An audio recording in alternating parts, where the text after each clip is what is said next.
এই শো আগেই এখানে 4টা কাচ্চি দে। 4টা কাচ্চি না? হ্যাঁ, হ্যাঁ। ঠিক আছে।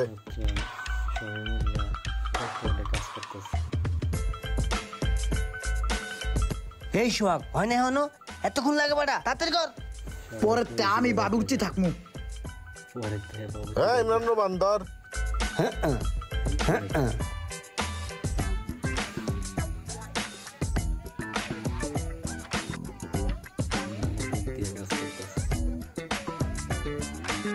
তোমাদেরকে ডাকছি কারণ তোমাদের কাজে আমি অনেক খুশি। তোমরা অনেক সুন্দর সার্ভিস দিছো আর এই মাসে আমাদের প্রায় 2 লক্ষ টাকা প্রফিট বেশি হয়েছে। তো এখন তোমাদের বেতনটা দিয়ে দিচ্ছি। 2 লক্ষ টাকা? ওরে আল্লাহ রে। এই যে নাও তোমার 15,000, এই নাও তোমার 15,000, 15,000। এই নাও তোমার 15,000।